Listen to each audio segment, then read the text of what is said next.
welcome back to the Facit Homes channel. I'm Ollie and we're back with another episode. In this episode, as you can see, we're on site. We've gone through the design process and now we're going to talk to you about the beginnings of construction on site. We're going to talk you through the foundations and demolition and how it ties into our wider design process with Bruce. So without any further ado, let's get started.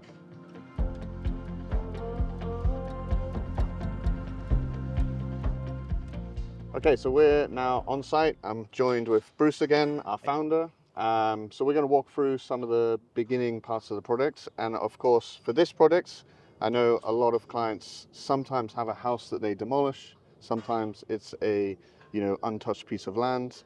Talk us through that beginning process. Why we also do the demolition.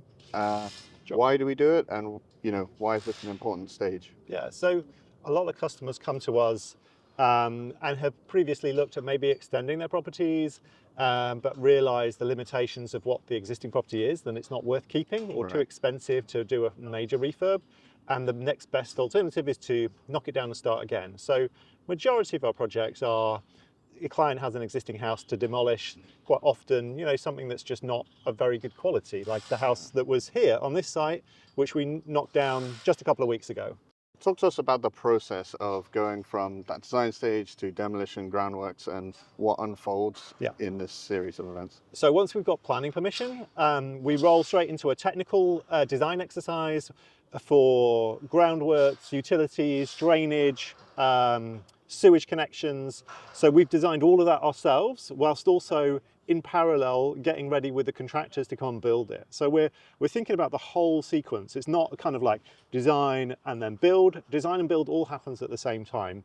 And in terms of construction, the important thing is once we're rolling on site, we do it quickly. So we roll straight in from demolition, straight into groundworks, straight into chassis manufacture. So you'll see here today, we're getting the groundworks ready for pouring the concrete, but we're also getting the production facility ready to do the manufacture.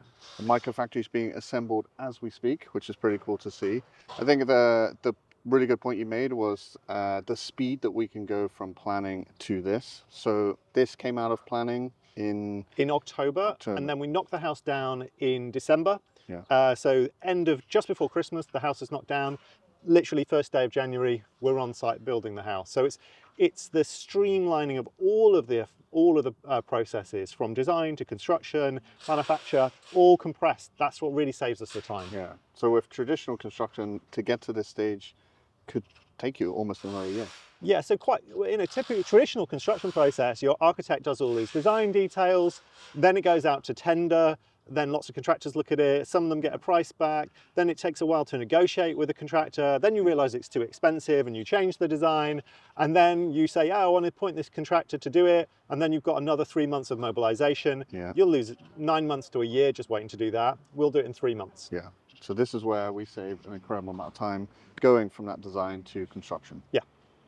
All right, so now we're on the kind of back of the site. Why don't you talk to us about where we are right now with the build? There's a few things going on. We got what look like foundations, the MicroFactory is going up. Yeah. What stage are we at?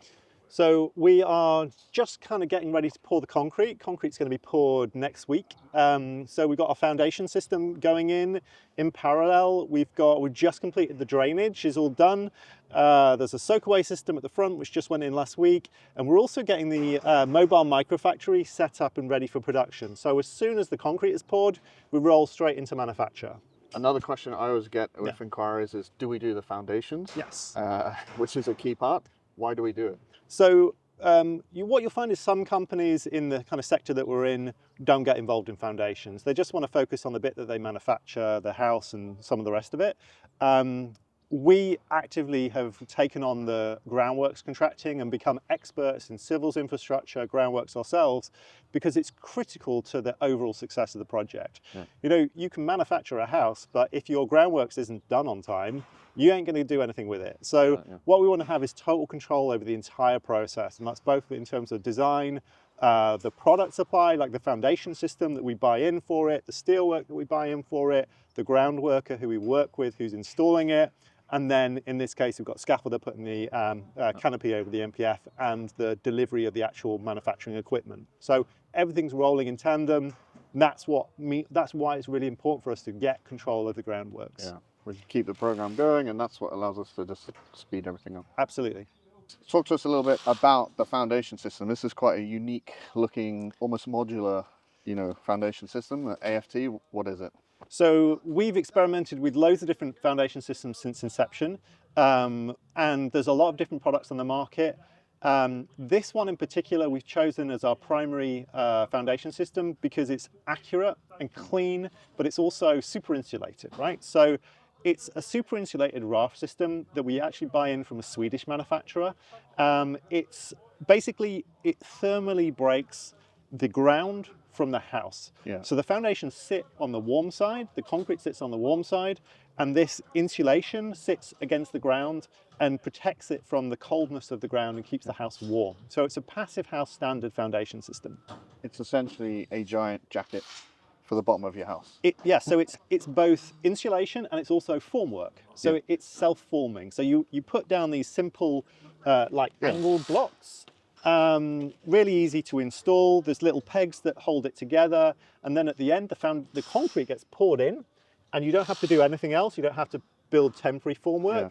Concrete gets poured in, and you end up with 100 mil of concrete in the middle of the slab, 300 mil of concrete thickening at the edge where your loads come. Super simple. So we can build this with a carpentry team or a ground worker, anybody we think who's got an eye for just the accuracy and level of detail. So to talk through that detail in a bit more, so this essentially comes directly from our model, right, our BIM model, and it gets manufactured in these pieces that you can see. So, this is a piece here, this is an offcut, and you kind of lay it down a little bit like a Lego set, much like our own components. And then, you put the base level in, like you're saying, there'll be another level. Another 2 levels of insulation in the middle, then thicker at the edge. And then you also have the rebar That's right. that sits on top of it, that gives it strength, and the underfloor heating. That's right. So the underfloor heating actually fixed directly to this system, and the underfloor heating is buried in the slab, so it releases the heat slowly over time. And it's super cost effective as well. I mean, it's the minimum amount of concrete you could possibly use in the building of a home. So this is the kind of insulation block. What is this bit on the side? So it's using a slightly denser EPS insulation. Out of all the insulation products you can buy, EPS has got the lowest embodied energy, so much lower than extruded polystyrene or polyethylene. And the actual face is a cement board face, which is ready to go. So you don't need to put any other cladding or detailing. It creates a kind of cement board kicker around the outside of the building. Just that little bit. The only bit that you see once it's finished is the top 150 mil, so the rest of it gets buried. But it just means that it's in, you pour your concrete, you're done. So over here you can see we've got the stack of all the little modules that you can see. So these are the just regular square ones. Here we've got some interesting examples of corner piece, and then also these are just the side pieces. So essentially that's your kit of parts, right? You've got the middle section, corners, edges. That's essentially all you need. So one thing you guys might notice is there's obviously all these pipes and services and things sticking out the ground. This is the less sexy part of the building, but it's very important. Maybe explain what are these things? Okay, so one of the critical things that we do is model all of the services in 3D in our BIM model and make sure that they're coordinated from the street connections, from the power. So we've got conduits for power, we've got conduits for comms, we've got connections to an air source heat pump here, this big fat one. And we've got connections for foul and rainwater. So it's really important that they're all really well coordinated and in exactly the right spot. So something like this, for example, we've got an SVP sticking out the ground. We've got to make sure that that's exactly in line with the wall, right? So the setting out of this is really important. And in fact, the way that we set the building out is we don't use a tape measure. We have geolocated points, and we use a total station, which is like a laser-guided theodolite, and that sets out all these points from the digital data absolutely perfectly, so that you know that the pipe sticking out the ground is going to be in the middle of your wall where you want it. Which is a really important part, and that's the beauty of having this digital model to reality process that we have. If that's your bathroom, you need the toilet to be exactly in the right place. Exactly. So one of the really critical things is getting the foundation system installed accurately, because what we want is to be perfectly level across the entire build, so that when we put the house components, the chassis manufacture components on top of it, we don't have to do any adjustments or re-leveling. It's just good to go, and we can get it straight up with real confidence. So what the ground workers are doing here is you can see that they're putting it onto compacted sand, which just gives us that smooth, solid base. And it's a really simple way of just getting that horizontal surface. They're using a rotary laser level as well, just to make sure it's absolutely perfect. So it's one of the critical parts of the process. So obviously one key thing, every Facit home is completely unique, and this system allows us to customize it to whatever shape or unique feature every house has. Is there anything specific about this product that this foundation system has enabled or helped us with? Yeah, definitely. So there's a few things. There's some very large open plan spaces that we had to deal with in terms of the structural capacity.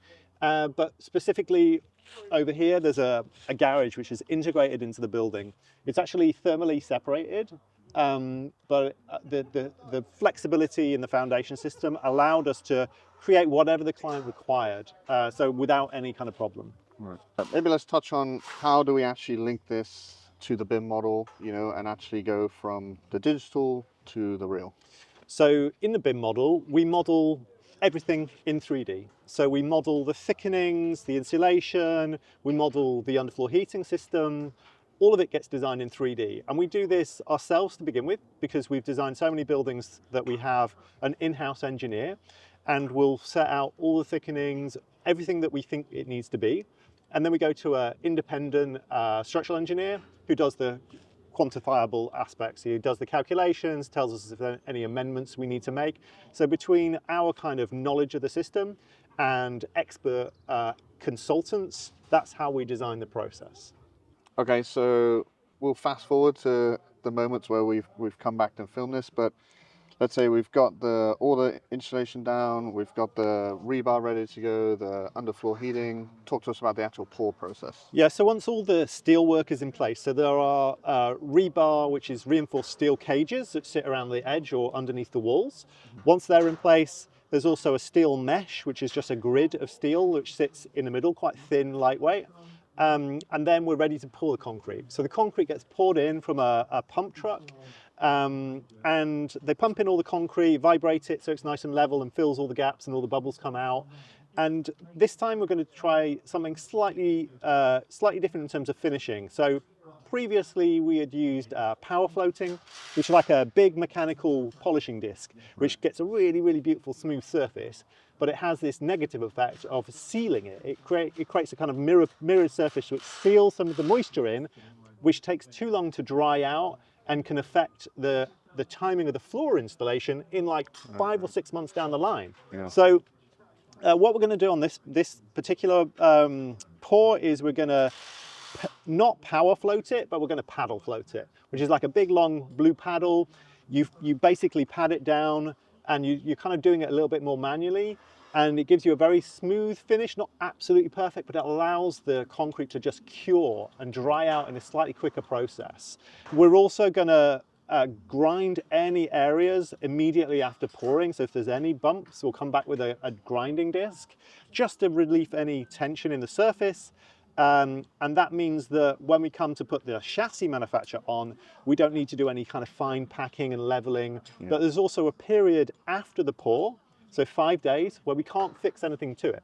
Right. Because you've got to allow the concrete to cure and get its strength up. So we've got a little bit of time between the pour and the chassis walls going up. So we use that just to kind of really perfect the slab. These are little know-how you've picked up over the years of building. And this is the iterative learning process. Every single project we build, we learn a little something new, we innovate around it, we try to not innovate in too big a steps, we try to innovate in small iterative steps of continuous improvement. Let's talk about that one innovation that we're going to try on this project. So like I say, each time we want to try a new technology. I think one of the interesting things is, even though this is very accurate, it's still, there's a little bit of messiness because it's concrete. You can't control it perfectly. And this is the interface between, that kind of somewhat accurate but messy part, and the super accurate chassis.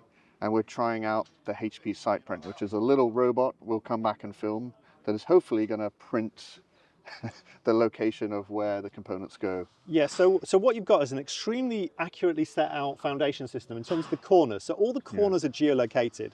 But as soon as you come to the interior of the house, when you're going to put in your internal walls or a back set for the bathroom, you need to know where it goes in relation. So the HP printer will take our design information and print on all of the detailed locations across the slab, or at least that's the theory of it.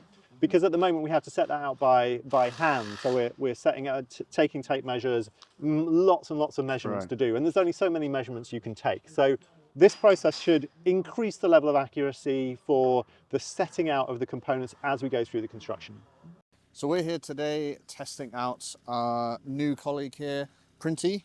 This is a new technology that we're trying out on this site. This is the HP SitePrint robot. So what this enables us to do is print a CAD drawing directly onto the concrete slab. The reason why we're trying this is, of course, although the slab is incredibly accurate, the AFT system, there is always some kind of minor variation. And so what we're trying to do here is, because we can print very accurately, and you can see there's a total station in the background, we can orientate the drawing exactly onto the slab as is. And it enables us to go and place the components based on the layout that we're printing here. It also adds things like doors, names on the rooms, kitchens, so the client can actually kind of already get a feel for the space. But this is going to be a really key test for us. Our components and our chassis is very accurate. The slab is accurate as well, but it's that interface between the two. And this technology is enabling us to translate from the more analog, which is the concrete, to the digital, which is our chassis. So we're really interested to test this out. It's really interesting technology. And hopefully one we'll be using in the future. So one question people may be asking is, can you use this foundation on different locations around the UK where they have maybe different kind of soil conditions? Yes, so one of the things we've realised over time is this system can be used on any soil condition in any location. We have two different variants of it. There's this version for where we've got good ground conditions. For poor ground conditions, we add in steel-driven micropiles. So they're 220 diameter steel piles, which are driven in with a tiny little rig, really cost-effective. And the combination of the piles and the system means that we can cope with clay soils, made ground, any of the stuff that makes projects more complex. It's super cost effective as well. It's one of the most cost effective foundation systems there are on the market. Wow, so yeah, overall, this is pretty super accurate, super sustainable, and cost effective. It doesn't move the bottom line. Absolutely. Crazy amount. Maybe let's double click into the cost a little bit more. Like, it's not, you said it's not a super expensive system, it's accurate. Like, what are the costs of it? So one of the fantastic things about this system is it's really easy to predict what the costs are, right? So we know exactly what the cost will be for any building, shape or form, using our digital model. So we combine our raw cost data in a database with the three-dimensional information from the BIM model. Right. And those two combinations of data allows us to price in incredible accuracy, like from day one. Before we've even put pen to paper, we know exactly how much it's going to cost. And then when it comes to the contract, we deliver on a price. So we're on a fixed price here, which was agreed with the customer months and months and months ago. And we just crack on and deliver, and there's no worry for us and there's no worry for the customer. We're completely certain about our costs, and the customer's completely certain that we're not going to come back to him and ask him for more money. Let's talk a little bit about what's going on in the background. Now, the next episode, we're going to talk to you more about the MicroFactory and the operations of the MicroFactory, but it's being set up right now. The container has been delivered, which is in the middle. Why don't you talk about what's going on in the background? Yeah, so in the middle there, in that green box, that's a 20-foot shipping container. That's our mobile MicroFactory number 2. And that got delivered I think just yesterday morning, it got dropped down. And then immediately afterwards, the scaffolders arrive and they're building the kind of temporary workspace. So on the right side is where the materials are going to be stored, so we keep our material nice and dry. And then on the left side, we've got the work area in front of the machine, which is the kind of assembly area. So they're putting the roofing material on. There'll be some sides to it as well. And that means that we've got a lovely, warm, dry workspace to do our manufacturing. But again, they're going to have this up in one day. So the machine got delivered yesterday. The scaffolding's going up today. That'll be finished. On Monday, we're going to turn it on. You know, and we're in operation. So it's so fast to go from nothing straight into manufacture. And then we're manufacturing on demand. So yeah, we're just getting prepared. The ground workers finished the leveling of the ground area yesterday. So there's actually a kind of grid system with shingle in for the plywood area to the material store. So it's nice and flat. We don't get any twist through the actual stock material. So yeah, everything's going to plan. One question we get asked a lot on inquiries is, what access do you need to get the MicroFactory there? Like it just comes on a truck, right? A bit like that one? So it comes on a flatbed truck with a crane arm. They're usually like the size of a bin lorry, maybe slightly bigger than a bin lorry, but basically any site that you've got reasonable access we'll get onto. Yeah. If we don't have actual immediate access on the site, then we'll set up down the road. Yeah, so as long as you got fairly good access, we can get the MicroFactory on. Yep. And then also because we manufacture on site, there isn't a lot of, you know, big deliveries. Yes. If you were to use like a prefab system. And interestingly, people are like, oh, why would you want that on your building site? The beautiful thing is, this takes up the same amount of space as one delivery. Like if you're manufacturing in a factory, which we had tried a few years ago, this takes up the space of one delivery from your low loader of a whole bunch of components. Yeah. So space-wise, it doesn't have any negative impact. And it means that we're not having those logistics and transport of manufacturing 3 weeks in advance, getting it onto site, handling it, loading it, unloading it. This is much more efficient because we just make the bits when we need it. So you make the bits and you put it in the building. Simple. Particularly if you've got a remote site, this is actually a simpler process. Yeah, and actually the cost of shipping is extremely expensive. So if you've got loads and loads of big components on the back of a truck, it's super pricey. It costs less to set this up than it does to ship the actual components. Thank you guys for joining us on this episode. Tune in for our next episode where we'll be talking about the MicroFactory and how it actually works in operation. If you are thinking about building your own home, get in contact with us at info@facit-homes.com or simply go to the website and fill out the form at the bottom to tell us a bit about your project and see if it's something we can help you out with. Otherwise, if you like this episode, give us a like and a subscribe. This is a new feature we're trying out, so if we get a good response, we'll continue to film builds in the future. But otherwise, we'll see you in the next episode.